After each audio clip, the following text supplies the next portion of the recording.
What's up? What's up? What's up? It's your boy Domuto. We back with another video today. We are watching Charlotte saying, "What if Frieza raised Kakarot?" Today we're going to be watching part 2 for sure, and probably part 3. So you know how we do.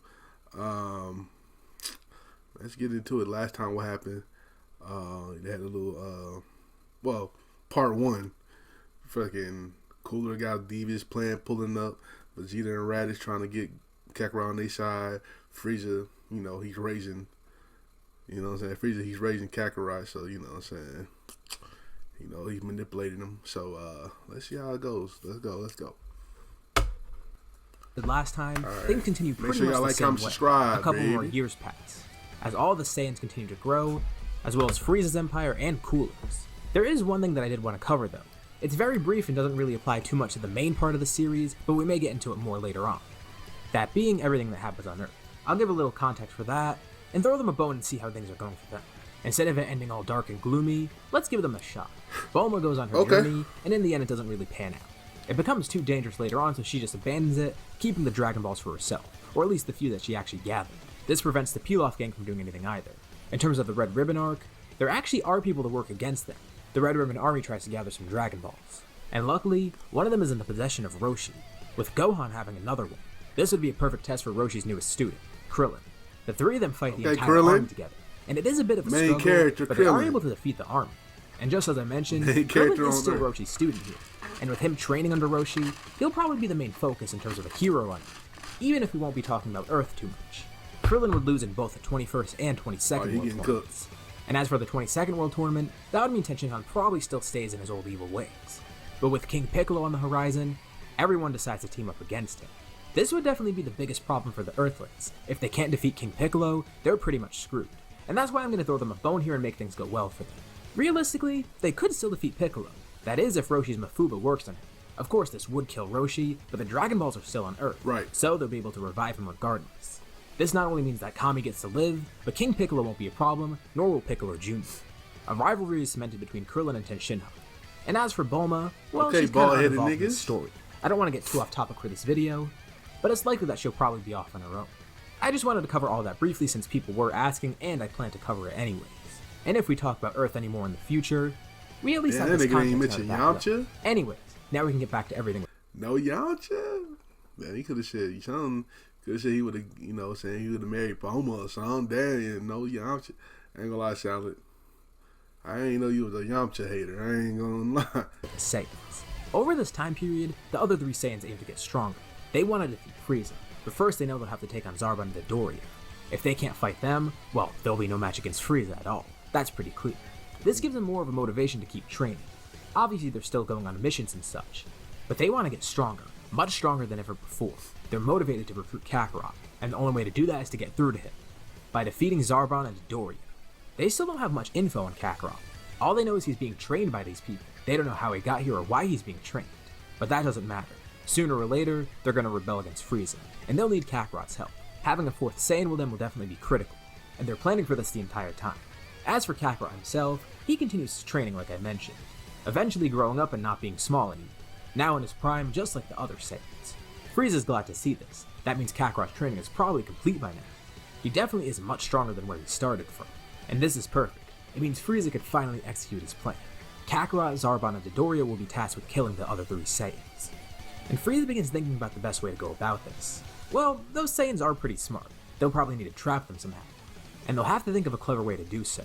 He comes up with a pretty simple but effective idea. They'll send the Saiyans on a mission, along with Zarbon, Dodoria, and Kakarot. They'll be tasked with wiping out a planet like normal. Nothing will seem too strange, but really, it's just going to be another barren planet. And once they have no means of escape, Zarbon and his group will attack. He feels this should work well, and the other three can come up with the details as they go along. They already seem strong enough to take on the Saiyans. Their powers exceed that of the Saiyans, so Frieza thinks nothing could go wrong. One day, Vegeta gets an assignment from Frieza. He and his group head off to this barren planet, not knowing what awaits them, but knowing that they're just going to have to genocide another place to sell it. It all seems really routine, nothing really out of the ordinary. They get to the planet and they don't really find any powers. Scanning around with their scouter shows nothing. It doesn't seem like anyone lives here. As they continue onward, they then detect three powers coming towards them, but from outer space. A ship lands nearby, and surprisingly enough, the three people to come off it are Zarbon, Dodoria, and Kakarot. Okay, this is kinda weird. Why are those three here on this mission?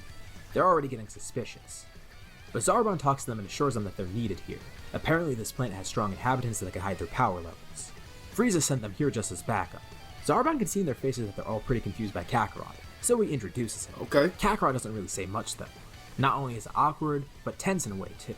Zarbon discusses more of the mission with them, trying to ease the tensions and make it seem like they're actually here as allies. But even with this, Vegeta and his group are still suspicious. Why did they just show up randomly and why didn't Frieza tell them? This all seems very odd.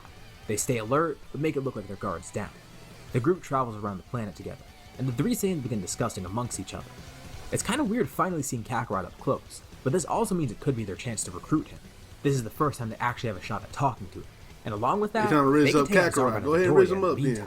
The reason Frieza sent them to this planet is because there's no moon here. He doesn't think that the Saiyans are able to transform. But luckily, the three of them have ways around that.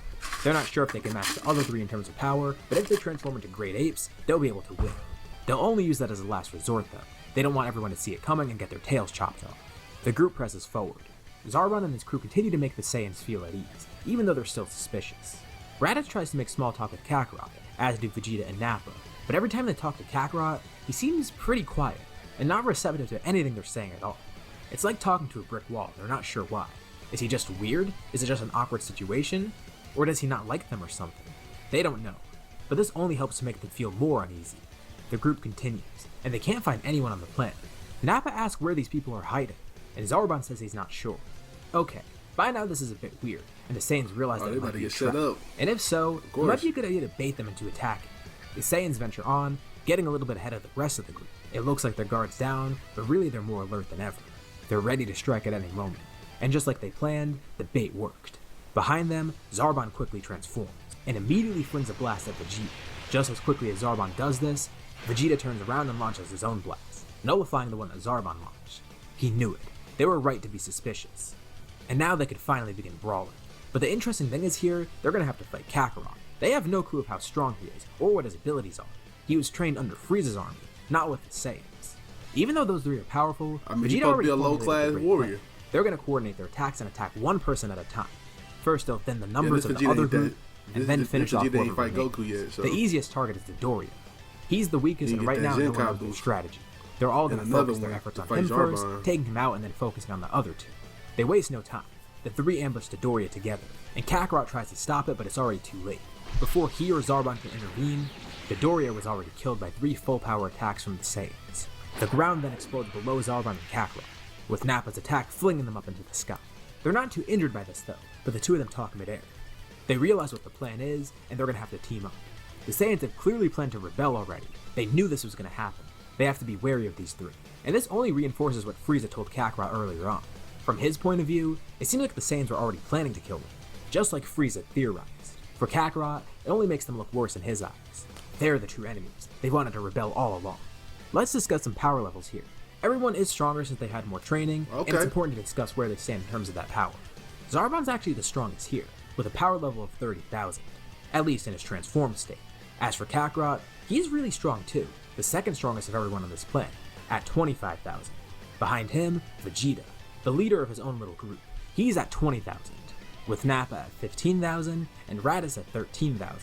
The three Saiyans are much stronger than before, especially Nappa and Raditz, who were considered weak by Vegeta.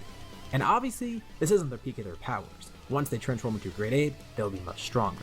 But for now, they're going to be fighting in base. If they do try and transform, it'll only make Kakarot transform too and make things harder for them. They want to take out Zarbon first at least. Kakarot lunges at Vegeta, as Zarbon tells him to hold Vegeta off.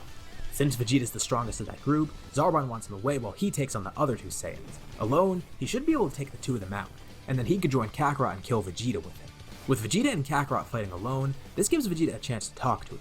It would probably be better if it was Raditz doing the talking, but this still works. He asks Kakarot, why is he working with Frieza? Frieza wants to kill all the Saiyans. He's hated them his whole life. He conspired against him, and Vegeta theorized that he was probably the one that blew up planet Vegeta. There was no way that was some simple meteor. He called all the Saiyans to come back to that planet at the same time that the meteor hit. It all seems too coincidental. Kakarot says that's a lie. He knows these three are the real enemies. Frieza took Kakarot in and raised him. He's in the right here. And it was a meteor that destroyed the planet. It's a bit coincidental that they were off the planet too at the time. He doesn't want them making any more baseless accusations against Frieza. The kid version of them Nappa destroy and Raditz planet. continue to fight with Alright, Zarbon. Goku. He's strong, but they can at Kakarot. least hold him back for now. Collectively, they're overpowered, but not by a huge amount. Zarbon's only strong enough to face the two of them alone, but not strong enough to kill them both easily. Nappa launches a massive blast from his mouth and does no damage to Zarbon, but really it serves as a distraction. Nappa and Raditz are able to get behind Zarbon from this, hitting him with a combined attack. If they can't defeat him with pure power, they'll overwhelm him with strategy. Back to Vegeta's fight with Kakarot. He knows he's getting nowhere in this fight, and he doesn't want to kill Kakarot, but he will if he needs to. He tells Kakarot this flat out, and Kakarot doesn't care. He'll kill Vegeta. There's no way he'll join them or anything. He doesn't want to listen to Vegeta's lies any longer, but Vegeta still has that last resort, and even though it's going to help Kakarot, it might be time to use it. Vegeta pulls out a remote from his pocket and hits a button, creating a fake moon above them. Zarbon doesn't know what just happened, but then looks up and sees the moon. Crap! They planned for this. Zarbon and Dodoria should have destroyed their space pods, but it's too late now. Vegeta, Raditz, and Nappa all transform, and Zarbon knows he's screwed, so he tries to retreat, telling Kakarot it's up to him. Kakarot's shocked to hear this. Zarbon just abandoning him? What a coward. But whatever, he'll handle this himself. He can transform into the same thing after all. Raditz and Nappa are a bit injured but can still fight, and with this great boost in power from transforming, it's really going to help them. As Zarbon flies away, Raditz launches a massive double Sunday that blows up his ship, killing Zarbon so he can't escape. And now they only have one Okay, obstacle. kill Zarbon, Kakarot. okay. You see that, Kakarot? Zarbon abandoned you. No, you just pulled out a dirty trick against him. He was right to try and retreat, but it seems you've forgotten that I can use the same transformation. Kakarot then looks up at the moon, turning into a great ape himself. Angered, he begins fighting the three. Combined, they actually do match Kakarot's power. Raditz and Nappa have been weakened, so it does lower their power a bit. If they were at their full strength, the three of them could easily overpower Kakarot, but like they are now, it's not going to be as easy. And this fight gives Raditz a chance to talk to his brother. He begins conversing. The two of them are brothers, why not stick together? Kakarot says family doesn't matter. Raditz is a traitor after all. He doesn't care if he's his brother or whatever. In Kakarot's eyes, Raditz is the enemy, no matter what. But Raditz isn't saying this to appeal to Kakarot's emotions. Yeah, I think He's saying this hit to that further nigga with a prove no his talk, no point. He asked jutsu, Kakarot nigga. to remember their parents. He knows the full story. Raditz explains further. He was sent away from planet Vegeta. Bardock and Gine told Raditz before he was sent away. They were planning to send Kakarot to some unknown planet, since Bardock was worried that Frieza would destroy the Saiyans. This would ensure that he'd live on and could avenge them one day. Now, like I discussed a bit in the last part, Kakarot doesn't really remember much since he didn't interact with Bardock for long. The only thing he remembers is Bardock telling him to survive. Beyond that, he knows nothing, but Raditz knows the full story and tries to use this against Kakarot. Kakarot's still in disbelief though. This can't be true. But then again, how would Raditz know all of this? It is true that he was in a space pod sent off somewhere. Kakarot doesn't remember where it was going to, but he was being sent somewhere. It just so happened that Frieza picked him up in space and started to raise him from there. Speaking of Frieza, at first he's not monitoring the situation, since he thinks it's okay. But then he hears that Zarbon and Dodoria are both dead, and two of the Saiyans are incapacitated, but still fighting. Kakarot was last seen on the verge of defeating Vegeta, and since then they lost contact and don't know what's going on. It's a shame that two of his soldiers died, but Kakarot will finish the job. Frieza's confident in him. And even better, the Saiyans may all kill each other. He really doesn't care about Kakarot. Kakarot was merely to be used as a weapon. He was just fighting fire with fire. Damn, Frieza. And hopefully the Saiyans end up killing each other. Back on the planet, the fight continues. Kakarot struggles. Not only physically, but mentally. He doesn't know what to do. The three see that they're not getting through to Kakarot, and they might actually have no choice but to kill him. The three charge a combined blast. Kakarot tries to counter it, but he's overwhelmed by the three of them all attacking at once. He launches his own blast, and briefly it clashes, but it doesn't end up working. Knowing that his blast is about to be overpowered, he instead sticks both his hands out, launching two blasts around the side to hit Nappa and Raditz. Even if he's gonna get injured, at least he'll take two of them out with him. The beam then hits Kakarot head on, injuring him as Raditz and Nappa are hit by Kakarot's beams. Vegeta's weakened but still standing. He's in the best shape out of everyone. Kakarot's surprised that he survived that. Not only that, but Raditz and Nappa were able to live through his attacks. And even though Kakarot's stubborn, Vegeta sees one last chance to talk to him. He goes over to Kakarot and asks one more time, will he join them, or will he die here? Kakarot's prideful and would rather die as is. And Vegeta's disappointed. He wished it didn't come to this. Kakarot would have been a great asset to their team, but it seems like he's just another brainwashed Frieza soldier. Another low-class piece of trash. He sticks out his hand and charges a blast, ready to kill Kakarot. But before he does, he sees a ship flying overhead. It doesn't look like a Frieza Force ship though. He picks up a scouter, putting it on, and he sends his three powers aboard. Wait a second, he recognizes the ship. It's Cooler's armored squadron. Kakarot's actually surprised to see it too. He's heard of Cooler but never actually met him or his army. Wait, Oh, shit. what's he doing Oh, here? shit. As far as Cooler done Kakarot's pulled up concerned, this is another with the enemy. big Getty and star. obviously Vegeta, Raditz, and Nappa feel the same. They're not sure what's about to happen, but they can tell it's not going to be pretty. We left off last time with Cooler's armored squadron descending on the planet. Vegeta notices the ships flying over and realizes that they're in big trouble. Why is Cooler here? If anything, he would have expected Frieza, but his brother and his whole army? Well, if you could even call it an army, it's like 4 people, but still. It's concerning regardless. Vegeta stops charging the blast in front of Kakarot, drawing his hand back. He's not going to kill Kakarot. They're going to take him with them. Kakarot's been so weakened and beaten from the battle that he can't really do anything. So, it's not like he really has a choice. But he doesn't want to go with them. He doesn't care what's happening. All he knows is that he'll never join the likes of them. Even in a situation like this, he's still being stubborn and spiteful. And Raditz is getting pretty annoyed from this. He's tired of Kakarot's complaining and him being so blindly loyal to Frieza. He doesn't care. He grabs Kakarot, picking him up and throwing him over his shoulder, as the group all goes to escape. Kakarot protests for a bit until he passes out from exhaustion. So luckily they won't have to hear him whine anymore. Cooler's armored squadron finally lands on the planet, and they start looking around. They know that people were here before, specifically people under Frieza's command. They assume it was Zarbon, Dodoria, and that one Saiyan they had. But who else was here? It had to be those other Saiyans, right? Saul is the first one on the planet and he looks around. But his scouter isn't detecting anyone, and he can't see anyone either. He scans around the planet as the rest of the squadron lands. The Saiyans were able to escape and now they're hiding, in a cave nearby. But right now they're fish in a barrel. They can't stay here forever. They need to get to their ships and get off the planet. Kakarot briefly wakes up and wonders who landed on the planet, asking Vegeta for the update. Vegeta says there's no doubt about it. It's Cooler and his squadron, Frieza's brother. Now, Kakarot's heard of Cooler, but he's never actually met Cooler, or seen him for that matter, which is weird considering Cooler is basically his adoptive uncle. But that gets him thinking, why would Cooler be here of all places? That nigga don't he give doesn't a work fuck with about Frieza. As far as Kakarot knows, the two of them are at odds with each other. So this definitely isn't some rescue squad. They're here to kill. And if not here to kill, they're here for some sort of nefarious purpose. But he can't figure out what or why. Like that. Goddamn. The squadron continues their search, and no matter where they look, they can't find anything. But now enough time has passed where Cooler is finally on the planet. His ship arrives and descends on the planet, and with their scouters, the Saiyans are able to see that Cooler's here. Okay, things are pretty bad. They wouldn't have Cooler here if it wasn't something important. Sure, it's one thing having the squadron here, but Cooler himself on the planet actually searching for them, that's a big deal.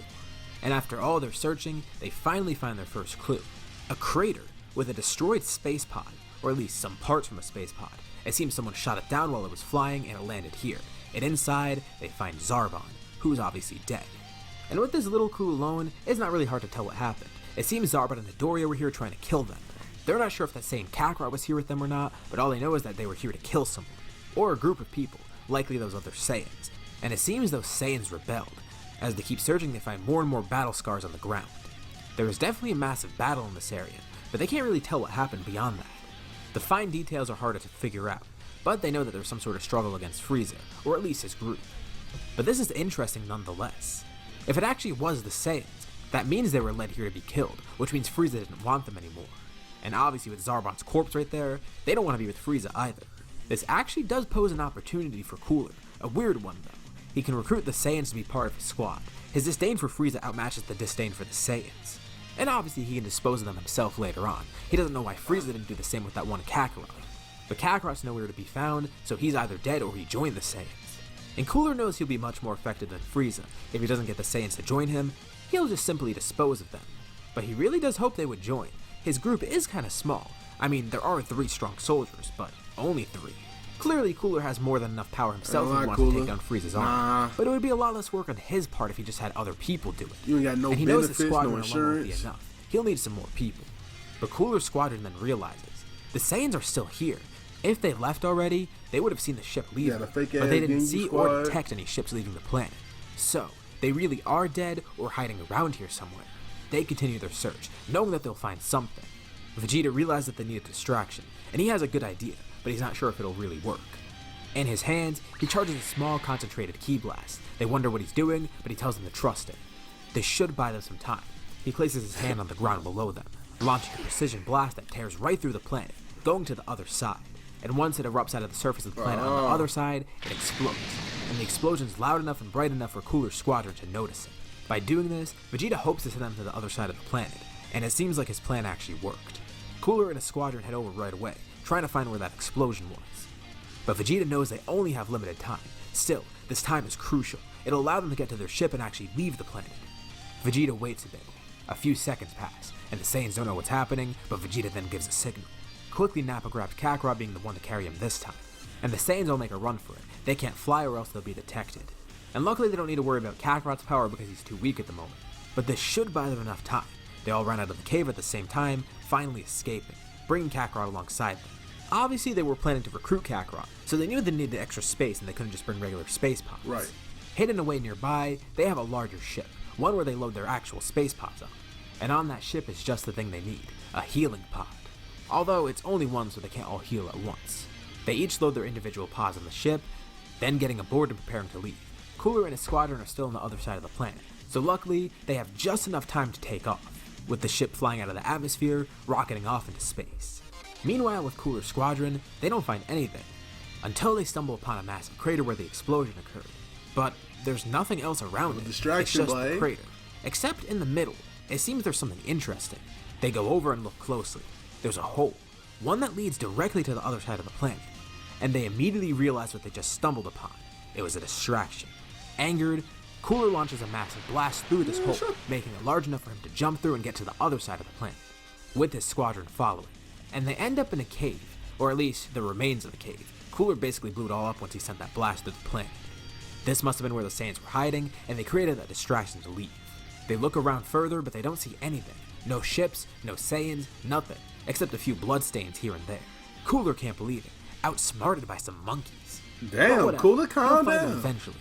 This is only a minor setback, and regardless, even if they don't get the Saiyans with them, Cooler will destroy Frieza himself. It just would have made things a little bit easier for him, at least in terms of the effort he had to put in. But he remembers what they found out before, at least what they theorized.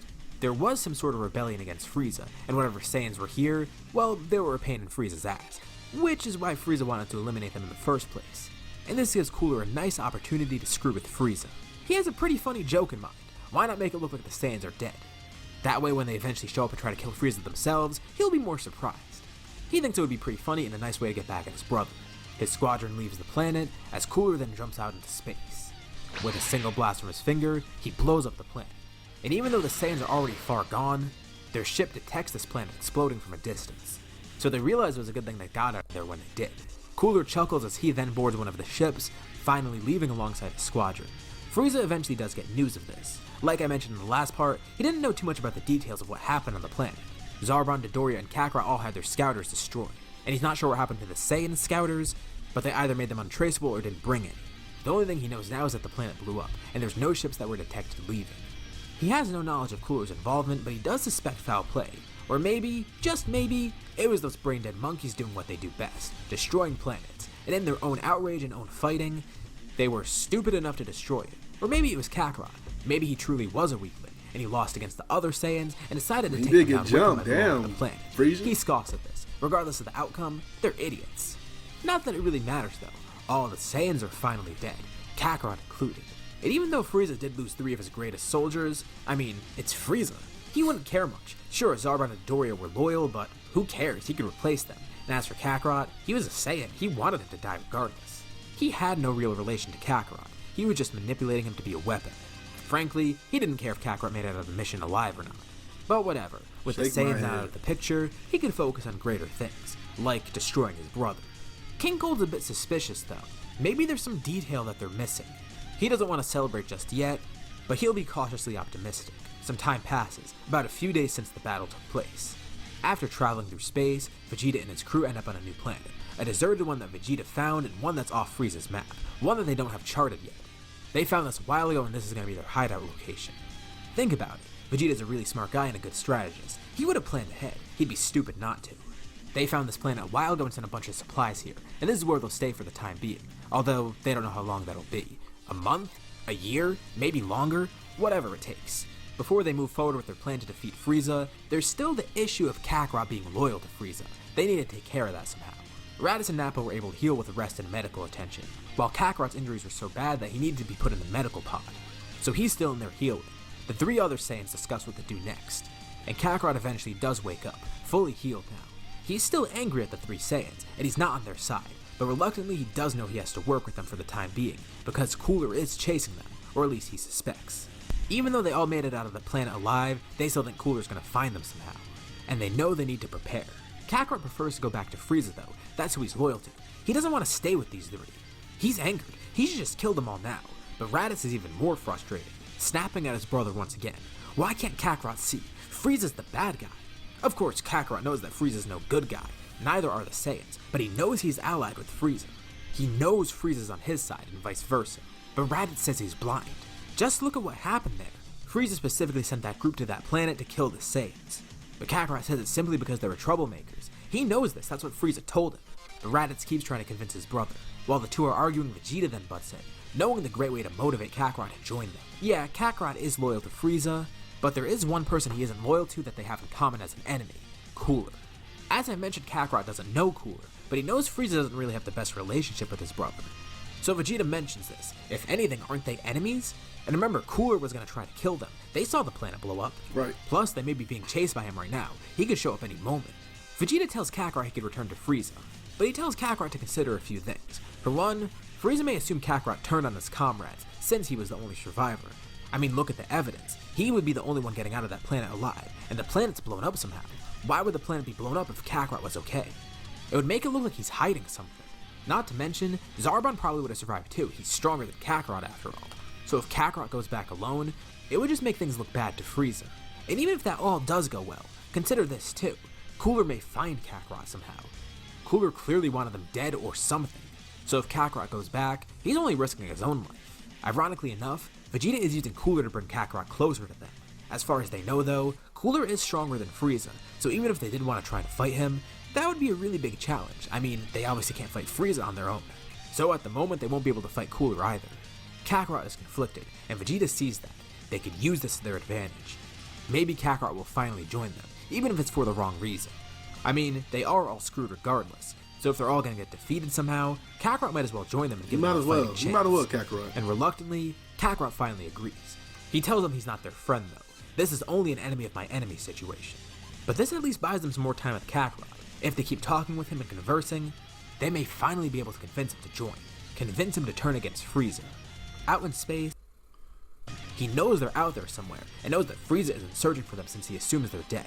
Between all their normal conquests, Cooler's squadron goes to check uninhabited planets, seeing if they could find any sign of life from the Saiyans. This isn't their main priority, and they only do this in between missions, so it does take some time. Plus, they don't really know where to look. They have to check planets with civilizations and uninhabited planets. The Saiyans could be hiding anywhere. And to make things worse, they might be on one of Frieza's planets, and if they interfere with that, then they'll have the Frieza Force on their ass. Meaning Frieza would get involved, and they don't want that happening. They don't want Frieza to know that they're searching for the Saiyans, because then Frieza would know they're alive. Cooler wants them for himself, either to join or to kill. Many months pass, the Saiyans continue their training, and Cooler keeps searching. Eventually, Salza lands on the planet that they were on, detecting them on a scouter as they're training. The Saiyans don't notice because they don't have their own scouters on. But with all their training, they've actually developed the ability to sense ki, although it's still very subtle right now, so they don't notice until Salza's already close. The four Saiyans quickly power down, trying to sense where he is. They look up and they see him flying over, and Salza makes eye contact. He's about to alert Cooler, but before he does, Vegeta sticks his hand up, launching a blast right at his face that destroys his scout, okay, Vegeta. also knocking him out of the sky. Alright, this is good. He didn't alert them just yet. If Vegeta didn't do that, they'd be all on this planet within an hour or so. But this at least buys some time, and they know that Cooler is coming. Obviously they would kill Salza here, but since they kill him, they know that Cooler is going to show up soon to see what happened. So they begin preparing. They don't know if they're strong enough, but they might be. They can escape or fight. Although trying to escape probably wouldn't be the best idea, because Cooler could just find their ship easily, blowing it up in space and killing them that quickly. Some time passes and the rest of Cooler's squadron lands on the planet, and the Saiyans waste no time in killing them. And just as they expected, right after this, Cooler himself shows up. He makes things quick, telling them his proposition. As they can tell, his army is a bit short-handed. I mean, they just killed 3 of his best and only soldiers. So he'd like them to join him. He knows they have some grievances against Frieza. He doesn't really know about Kakarot, but he knows the other 3 do. And if they join, he'll help them kill Frieza together. They could work as double agents after all. And if not, well, he'll just kill them. The choice is theirs, and he wants an answer right now. In unison, the group jumps up in the air, quickly flying away from Cooler to the other side of the planet. That's cute. They think they could escape. He chases them down around to the other side of the planet. And when they arrive, he notices it's nighttime, and he realizes why they went here. Up in the sky, he sees a full moon, and from the forest around him, he hears rumbling. Deep rumbling screams bellow out of the forest. Cooler. Trees fall all around Cooler as he looks around and sees the 4 Saiyans around him, now in their Great Ape form. The Saiyans are confident. They're strong enough now after all their training, and in this state they should be able to defeat Cooler. Immediately they begin attacking. Cooler's confident at first, but he's surprised. They actually are really powerful. He doesn't take much damage, but their attacks actually do hurt a bit. Although he's not deterred. He ascends upwards in the sky, with the moon right behind him. The moonlight bounces off his head. The Saiyans look up and see the silhouette of Cooler floating above them. They hear Cooler let out a roar, as his silhouette grows in size, getting more twisted and changing shape. What's this? Cooler has another transformation? The clouds in the night sky are blown away, and in the middle of the 4 Saiyans, Cooler descends. It's surprising to see that you push me to transform it, but don't get cocky. This ends now. Cooler has ascended into his final form. The Saiyans weren't even aware of a power like this. They didn't know much about Cooler, but they've heard of rumors that he's actually stronger than Frieza. But another form? They weren't aware of that. Frieza's the least of their problems right now, though. If they can't defeat Cooler, they have no hope of defeating Frieza. Not only due to his immense strength, but the fact that he'll probably kill them in the process. But they're not giving up. This is a fight to the death, so there's no going back now. The Saiyans all lunge at him at once, and the gap in power between this form and his last form is pretty intense. His attacks are dealing a lot of damage, but they still do have an advantage. They outnumber him, and even though they may not collectively overpower him, that may be enough to help. Their strategy and coordination is key here, and that may help them actually get ahead. Cooler starts off by throwing his hand in the air, charging Supernova. Okay. Together, the 4 Saiyans launch Mouth Blasts, desperately trying to push the attack back, but only succeeding in delaying the attack. It bursts midair, knocking them back as Cooler then goes to attack. He can fight them all at once, but he has a better strategy. The best course of action is to actually take out one of them first, and then try to pick off the rest one by one. He needs to fight them a bit longer though and figure out who the strongest is. If he takes them out, it'll pretty much dismantle the rest of the Saiyans. But there is something working in his favor. He knows that Saiyans transform into great apes due to their tails. And from what he knows, their tail is a weak point. If he's able to slice the tail off, that'll mean one of the Saiyans de-transforms. And obviously that's his best bet right now. He lunges at Kakarot first, headbutting him right in the chest and then driving him into the ground, cracking the earth below and creating a massive earthquake. He then maneuvers around trying to find Kakarot's tail, but before he can cut that off, Vegeta attacks him with a mouth blast. This hits Cooler right in the back and knocks him away. He was caught off guard, but he's still relatively uninjured, as he jumps up and then attacks Vegeta. From each of his sides, he's then attacked by Nappa and Raditz, and he simply sticks out both of his hands, launching blasts at both of them to knock them away. From what he can gather, Vegeta's also pretty strong too. He's another good potential target. As he flies towards Vegeta, he charges a blast in his hand behind him, flinging his hand forward as the blast explodes right in Vegeta's face. Dodge it, Vegeta. As Cooler then rockets around behind him, going right for the tail and ripping it off. Vegeta shouts in pain, realizing what happened, getting smaller and smaller as he goes back into his normal state. Cooler then floats above him with a single finger out, ready to kill him with a single blast. But a giant fist then comes in and hits Cooler, as a punch from Raditz flings him into Kakarot. Kakarot catches Cooler and tries to hold him in both of his hands, and Cooler's about to escape, but before he does, Kakarot hits him point blank with a powerful mouth blast, lifting his knee up and hitting Cooler into the sky. Cooler actually took some nice damage from that, but just like the Saiyans, he's not giving up yet either. He clearly has the advantage now. They're down by one great ape. Although he could make this fight much easier. He does admit though, he is having a bit of fun, but with what Kakarot just did, that kinda did annoy him, so he might want to go the fast route instead. Right. He charges up another blast quickly, aiming it at Kakarot. He launches a massive sphere key as Kakarot tries to hold it back, as Cooler whizzes around behind him and tries to hit him in the back with another strong attack. Raditz and Nappa aren't able to make it in time, but Raditz is able to do something. He tackles Kakarot and gets him out of the way, taking Cooler's attack head on.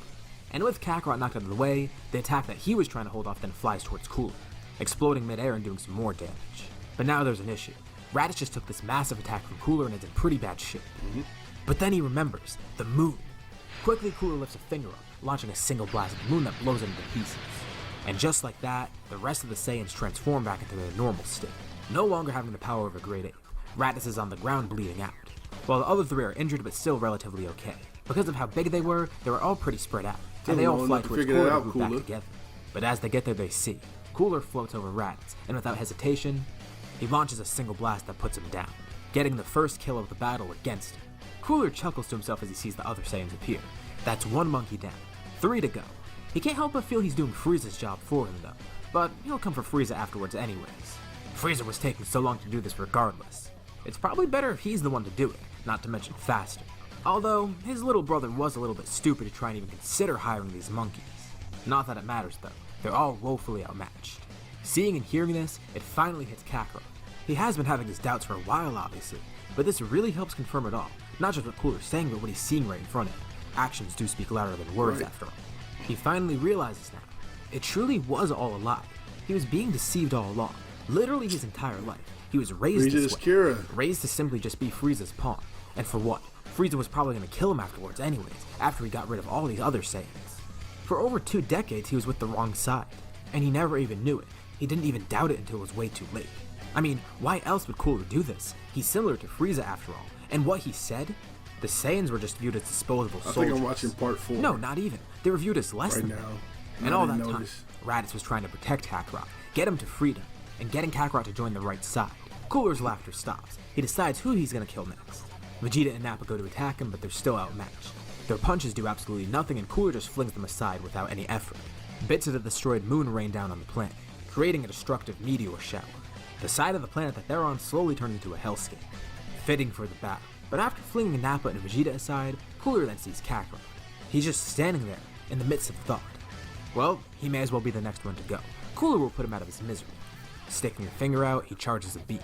But suddenly he feels a forceful gust of wind, even enough to shield his eyes. It's coming from Kakarot. He's powering up, it seems? Vegeta and Nappa watch on 2 amazed. Okay. Why is his power going so high?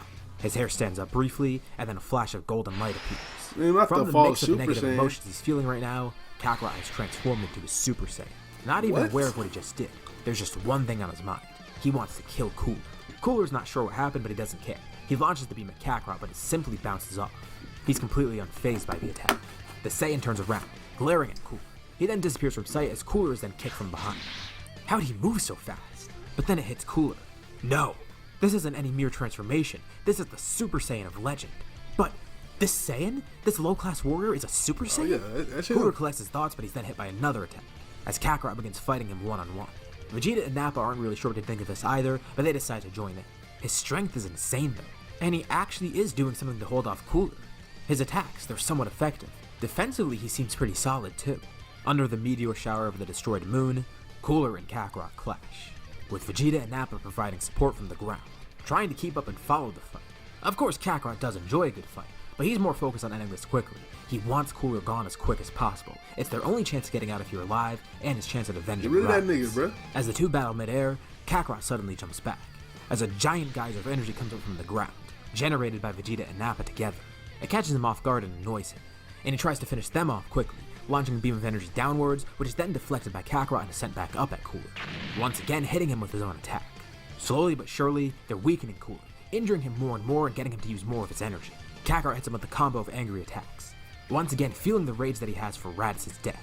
He doesn't even stop for a second. Cooler is continuously hit by punches and kicks, and then driven into a cliff nearby where Kakarot continues attacking. Vegeta and Nappa jump up alongside him and watch. Kakarot finds one attack fitting in this situation, the one he's going to use to finish off Cooler. In both of his hands he charges purple energy.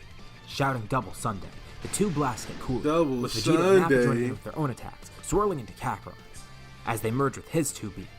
The cliff that Cooler is stuck in is destroyed, and the attack goes upwards into space, colliding with destroyed pieces of the moon as it goes outwards. They keep on firing for a couple more seconds, stopping once they finally feel no resistance. The attack completely destroyed Cooler's body, and now they finally defeated him. It's incredible that they were able to do this, and incredible that Kakarot got that power. But what is it? He powers down back into his base, and without a doubt in his mind, he knows it's the Super Saiyan that Vegeta was mentioning to him. And just like he realized before with what Frieza wanted, he now realizes another thing. This is exactly what Frieza feared, the Super Saiyan of legend. Yep. And how ironic, the one Super Saiyan that exists right now is the one that Frieza raised. By raising Kakarot, he actually brought this upon himself. He created the Super Saiyan. He created his downfall. So, what are they supposed to do next now? Kakarot wants to get a better grasp on his power, and who knows, maybe even Vegeta and Nappa can get something similar. But more importantly, he has two things on his mind right now. For one, he apologizes to Vegeta and Nappa. He should have seen this a while ago. He shouldn't have hesitated to join them. And it was so obvious too, but he was blinded by Frieza's influence. But now he learns the hard way and he knows for sure. Vegeta accepts it, knowing the type of influence that Frieza holds and knowing the situation Kakarot was in. Nappa also acknowledges this too. He wishes they found Kakarot earlier and were able to get him to join. Nappa helped raise Vegeta and Raditz after all. But it seems Bardock had other ideas when sending away Kakarot. He knew he might have been at risk. And while he did have good intentions in mind, it inadvertently sent him to Frieza. But the important thing is he's here now with the Saiyans, just like Bardock would have wanted. And although Raditz wasn't here, Kakarot did get to see his brother. But Nappa is confident that they could win going forward, as is Vegeta. And with his apology, he acknowledges that he wants to get Raditz to come back. He feels partially guilty, even though he has no reason to feel at fault. He can't help but feel that guilt somehow. But now it seems like it's too late. Raditz is gone for good. Cooler killed him and there's no way to get him back. But Vegeta butts in, and he has something in mind that actually might work. Now, they're just rumors. He doesn't want to get their hopes up completely, but he's heard about some wish orbs that exist around the universe, possibly from Namek.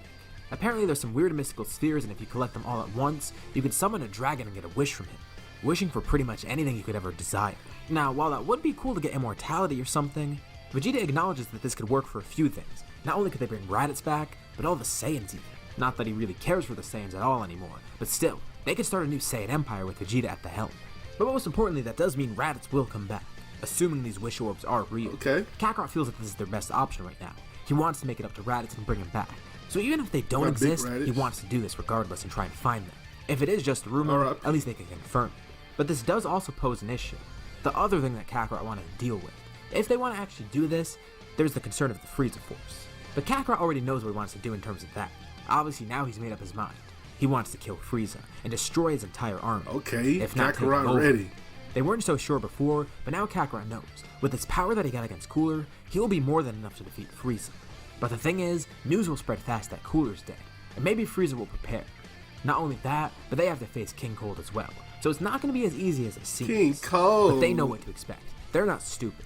They'll stay on this planet for a bit and prepare, then going off to find the wish orbs, and after that, they can go and defeat Frieza. Unless they end up encountering Frieza along the way. But they're going to be prepared when the time comes. Frieza's demise is quickly approaching. And speaking of Frieza, of course you would hear of all this. Cooler just randomly disappears one day, and there's nothing left. No contact, none of his soldiers, nothing. They know what planet he was last spotted approaching, so they decide to go there. When they arrive, they see the scarred planet. Some remaining chunks of a broken moon float in space. Frieza's soldiers descend on the planet and begin scouting it. One side actually seems okay. Although this planet is completely barren, the other side seems to be destroyed. Not only because chunks of the destroyed moon raining down upon it, but they see some damage that was clearly caused by fighters. It's not just simply craters caused by meteors. Entire forests are leveled.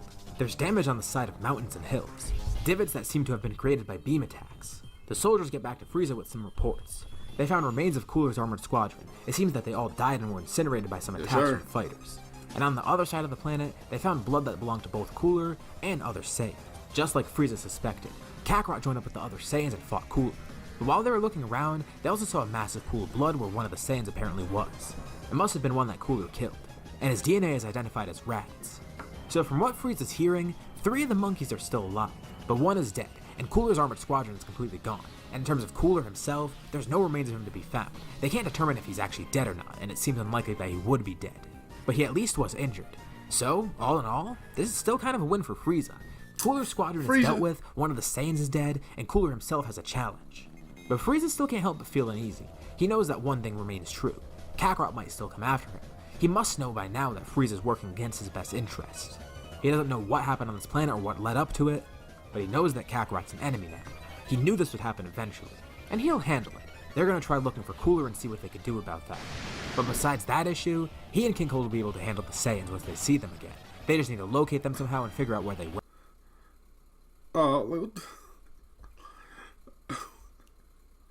Okay, what I was thinking first, I was like, oh, this supposed to be King Cold. Then I was like, why the fuck is Frieza going to second form for no reason? And then he did this picture. I'm like, why the fuck is Frieza in second form? When the Frieza Force leaves the planet as Frieza begins thinking, coming up with a plan to try and prepare. Meanwhile, the Saiyans are out in space somewhere, trying to find a new planet to use as their base. They're gonna start trying to locate the wish orbs. But in the meantime, they're also training. Kakarot trying to get a better grasp on Super Saiyan, while Vegeta and Nappa trying to learn the ropes and see if they could do it somehow. They're not too sure if they'll be able to, but it's worth a shot. Imagine if they have 3 Super Saiyans against Frieza, and if Raditz comes back, 4 of them. Not that they'll even need that much firepower. It'll just be nice to have them. Frieza and the group of Saiyans continue their planning, but there's one loose end that no one really knows about. I mentioned before that after the battle with Cooler, his body was destroyed. I didn't exactly say he was dead.